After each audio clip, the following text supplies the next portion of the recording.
I'm so excited to see what you all have achieved in the last few years. Your growth has been incredible, and I'm grateful for all of your hard work and sacrifice. And a lot of that growth has been brought about by new people coming into the business to take advantage of our generous marketing plan and effective product line. So I thought I would take just a moment of your time to share with you a little bit about where Forever came from and where Forever is going.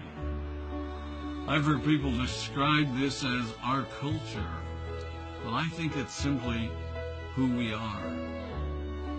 Several decades ago, I was an executive for a real estate development company called Del Webb.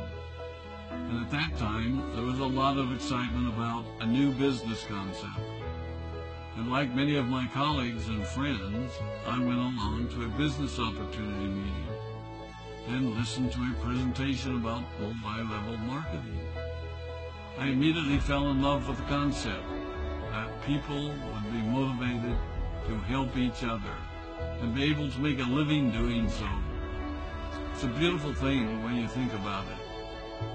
Although I was enjoying my career, I didn't think that I was contributing as much as I wanted, or as much as I could, to improve the well-being of the people around me. Inspired by the concept of people helping one another, I set out to write a marketing plan that is almost identical to the one that we use today. As I developed it, I had two goals.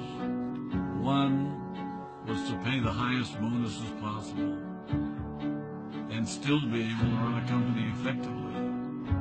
Two, to build a plan that would motivate and encourage people to keep working. I wanted a plan to reward those that remain active and engaged. I love the concept of a royalty income. However, I believe that it's good for our souls to work hard. People who work hard are happier. Of course, if you work hard, you should play hard. And that was one of my motivational factors in starting Forever Resorts. It was to give people the opportunity to spend time with their loved ones and experience the wonder of nature. Next time we're together, maybe I can tell you more about my passion for our resorts, our rare animals, and spectacular natural resources. So, with the marketing plan prepared, I needed to find a product. And we searched around and looked at different opportunities.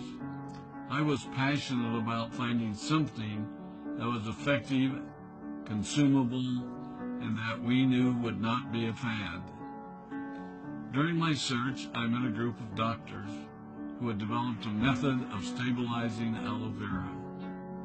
They convinced me of its efficacy, and we began testing the product, and were amazed by the results. We were in business. We had a fair and balanced marketing plan, a consumable, effective product, and the third ingredient, an absolute conviction that we could make a difference in the lives of the people around us. And while it might have been a bit presumptuous, we honestly believed that we could make a difference in the world.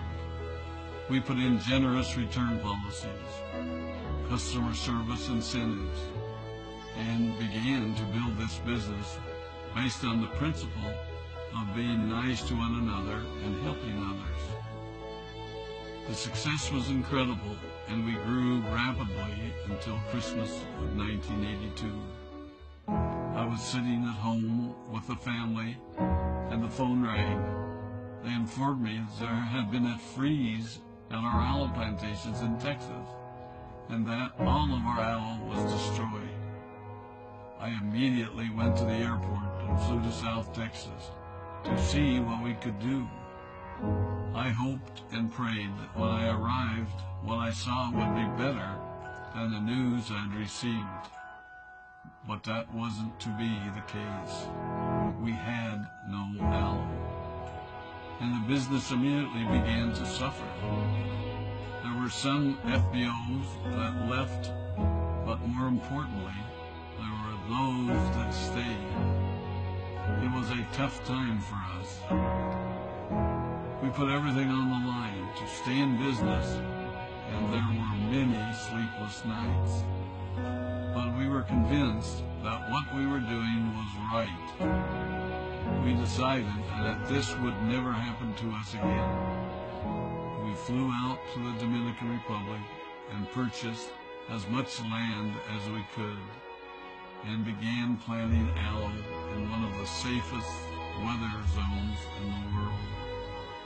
In addition to the acres of plantations in the Dominican Republic, we now have plantations in Mexico and South Texas. It was a tough lesson to learn. But during the tough times, we became stronger and we grew the most. We grow roots that strengthen us and help us to overcome the challenges and obstacles that life throws at us. I have learned that solid principles and core beliefs do not have a sell-by date. It is never old-fashioned or out of style to be nice to each other, to honor your commitments, and to treat people how you would wish to be treated. I recognize that many of you might not have heard about our beginnings, as you are new in the company. I am thrilled that you're part of our forever family, but I ask you to be mindful of the foundation upon which this company has been built. Forever was built on the principles of paying the highest bonuses possible, providing the most effective and highest quality of product, and empowering people to serve one another. There are no shortcuts to success in our business. Of course, the speed at which we reach certain levels may vary, but the fundamental principles remain unchanged and will remain unchanged as we continue our journey over the next 4 decades and longer. There will be times when a pathway will open up to you that will tempt you to take a shortcut, to buy a little more product than you may need, to make a purchase in someone else's name, or other ways in which we are tempted to give up what we want most for what we want now. Never forget that you're a part of something special, a business that has been built upon taking the road less traveled. It may not be as fast and as shiny as you might want it to be, but take it from me, the road less traveled is more rich, more wonderful, more fulfilling, and more lasting than you can ever imagine. We love you, we appreciate you, we are proud of you. My name is Rex Vaughn, and I am forever.